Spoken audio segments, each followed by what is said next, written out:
Hello, welcome back to another weekly reset, weekly store item shop video. This week covers the 31st through the 6th. We got a new rocket launcher called the Jabberwocky. I don't use rocket launchers. I've heard it's weird. We'll go ahead and buy it and use it in a little bit. Nothing new in the event store. You still have your bazooka, zap, brawler. If you haven't bought brawler, you should probably pick up brawler if you have any interest in ninjas. Even if you want to play, brawler is super strong, and it takes a little bit of setup, which makes her really fun. She's one of my favorites. I wish there was a male version because I don't like the female versions of ninjas. Although she's green. Green's my color. Seal electric fields. You got your rare schematics.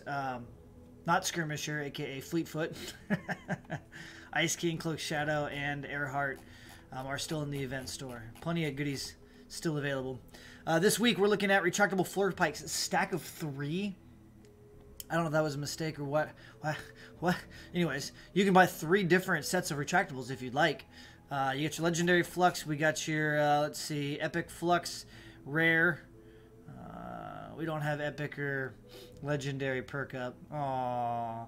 Your unlimited epic schematics. The scavenger machine pistol. I actually like that machine pistol.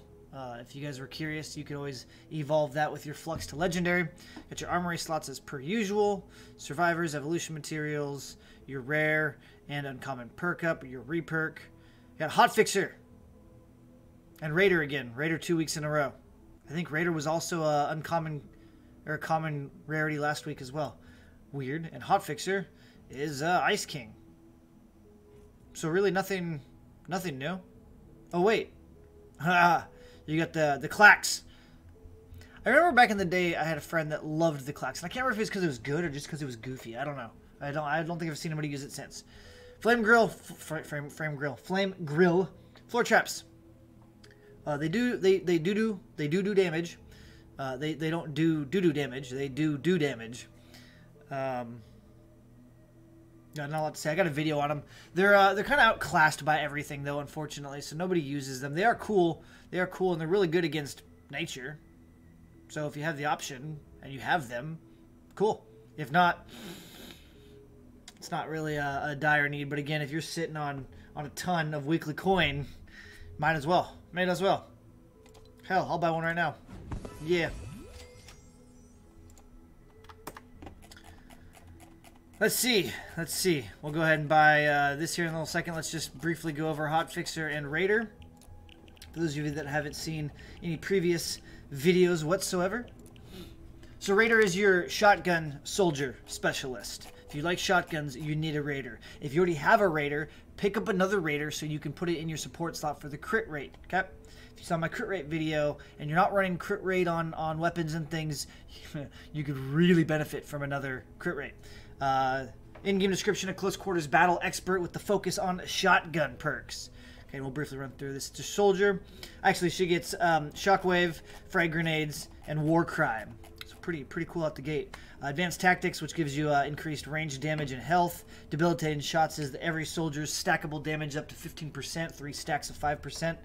On targets that anybody on your team can benefit from. Level 5, you get Shell Shock. Increases shotgun damage. Just flat 24% damage increase. You get Survivalist, so as you kill things with abilities and your weapons, you regain health for 3 seconds. So one tick of health every second for 3 seconds. You can't stack them, so every time you kill something while you're healing, it just resets the timer. Perfect Engineering applies 3 stacks of debilitating shots to all enemies hit by shockwave. So if you shockwave everything, it 15% damage on everything that's still standing if it's not already dead. You love to reload. Reloading an equipped weapon increases your run speed by 30% for 3 seconds. That's super awesome. I mean, for either getting out of sticky situations or closing the gap because you're using shotguns. Critical Blast increases shotgun critical hit damage by 70%. You also get Kneecapper, which increases the effectiveness of debilitating shots to 9%. So now you're at 27% instead of 15 after your 3 stacks. Flak Vest is armor, so you're sitting around 160 armor is roughly around 60% damage resistance. And every time that you get hit, it reduces the 160 by 40. So after 3 hits, you're down to nothing. And then it takes, 10 seconds? Every 10 seconds that you're out of combat, you'll gain the 40 back in interval. Well, you'll gain it all back in intervals of 40. So it ticks back. There's big visuals now. And there's a big visual and audio cue when it breaks too. So you can see it, you can hear it, you know. There's no number on screen that shows it. So you got to pay attention if you're really curious about that. The bonus, again, like I said, brings a support bonus. They don't have this built into the actual kit, which is a little weird. But if you have 2 raiders, you could stack the crit rating of shotguns by another 18 in support.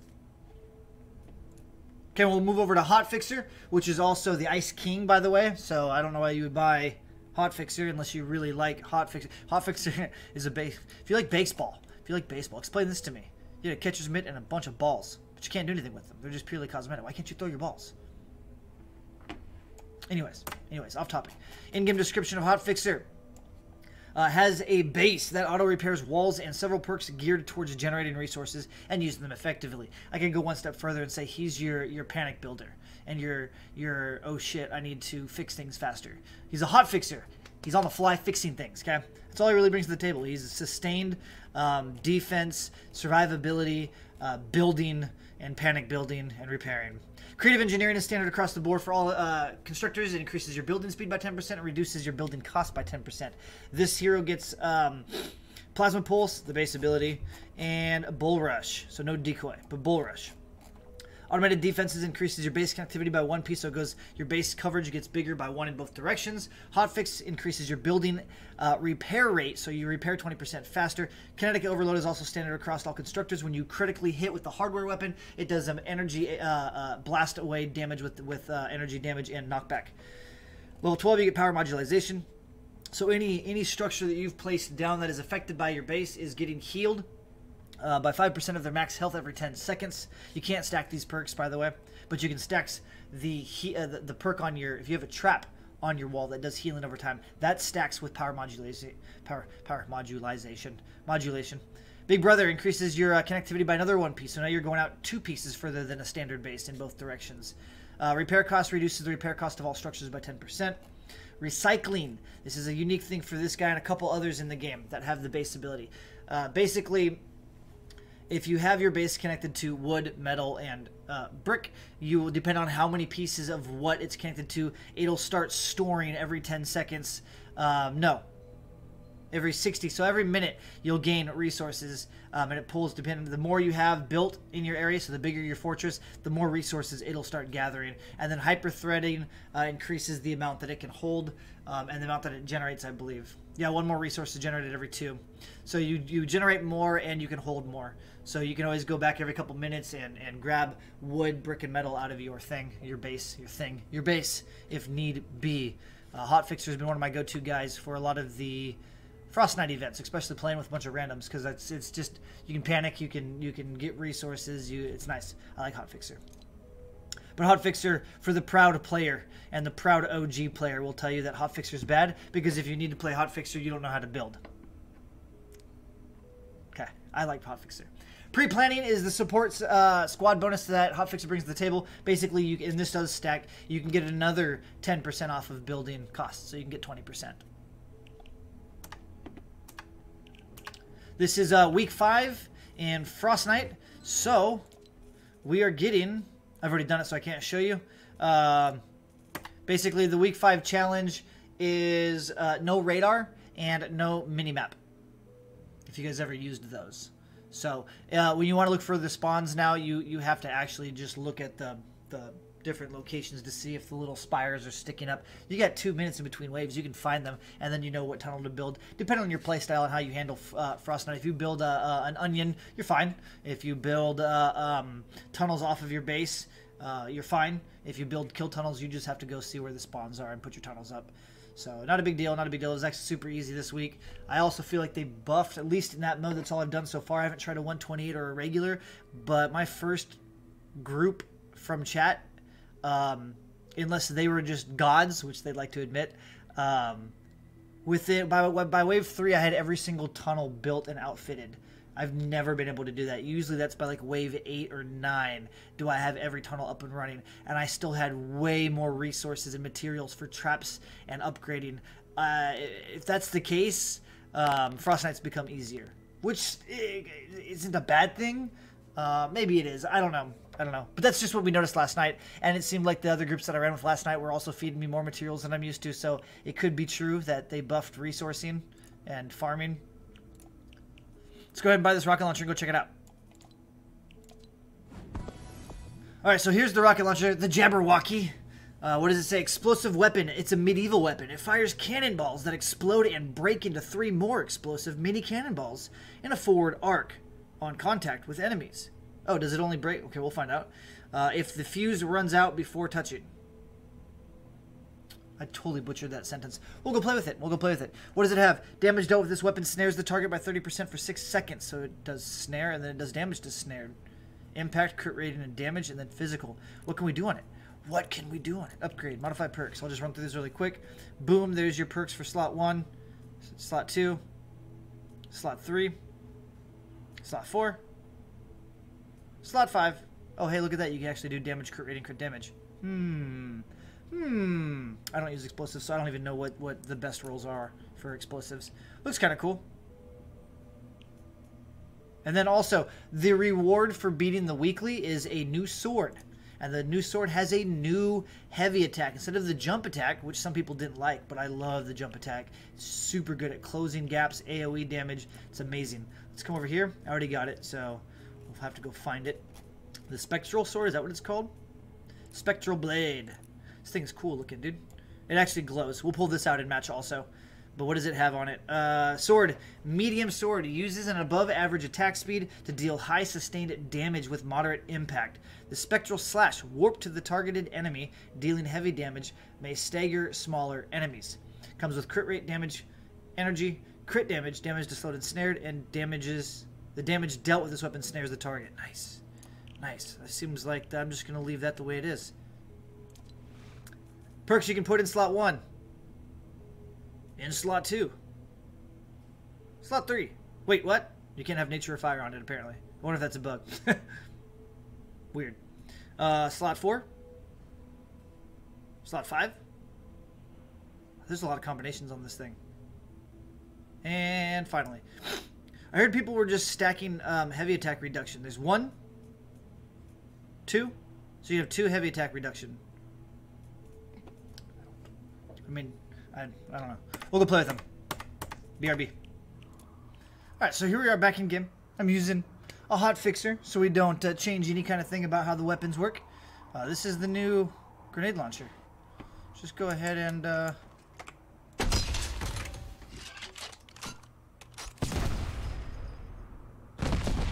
Whoa!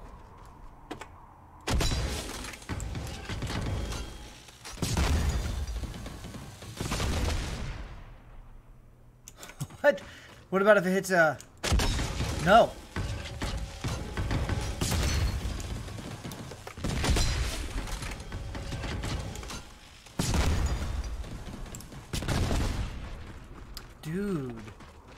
Dude, the chaos. Hey guys. Oh, it's... Yeah, oh god. Chill out. Catch that. Thank you. Oh, dude, look at the impact.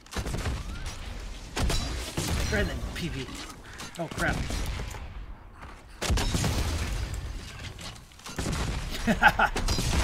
Okay, I might have to look this up. Probably not. Look, it's already halfway broken.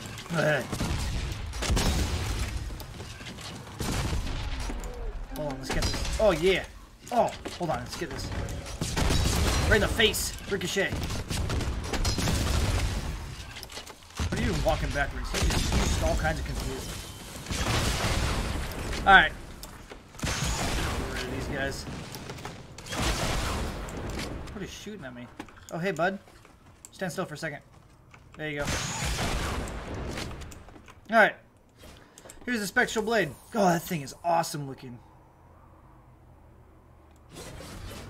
Wow, it really does swing fast. It's kind of the standard attack pattern. Woo! Look at that.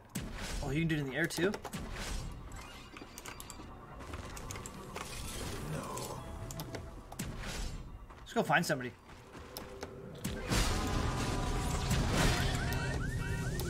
That is cool. Not gonna lie, can you go through things? No, you cannot. Okay, supposedly I was told last night, if you hold both heavy attack and standard attack, it does combos. Let's wait. Let's wait. Need more energy. How much energy does it take? Oh, 30? Okay. Okay, my bad. Let's wait. Like I said. Oh, bees are gonna ruin it. Here we go. Should get my trusty campfires out. Here we go. Combo time. I don't know. I don't think I would call that a combo. I think that's just teleporting into death. Okay. Clearly, my weapon is not leveled up, by the way, so don't be like, it doesn't do anything. No, I'm using a constructor, and it's a level 1. Hey, you. Hey, you. Rawr. Run away! What? Awesome. Awesome. That's a cool sword. It's a cool sword. And the rocket launcher is fun. I'm not going to level it up, though. But that was fun. That's a cool rocket launcher. And definitely a cannon launcher. Explosive device. Launcher. Anyways, that's it for the weekly. I will see you guys in stream or in the next video. I stream nightly over on Twitch at twitch.tv /SlyGumbi between the hours of 8 p.m. till about 2 a.m. Pacific Standard Time. We do a lot of Frostnite runs for people that need to get the swords. We've been doing a lot of that. And then I'm still like the last person on the planet, at least on Twitch, to do the 128, to complete it. So we're still working on that also. This weekend, though, is going to be Anthem. If you guys are curious, swing by. And then next week, sometime during the day, during one of our couch cuddle sessions, we'll be running the last bit of Secret of Mana as well, if you guys are curious. Couch cuddle session. Yeah. On that note, I'm out. See you guys in the next one. Bye-bye now.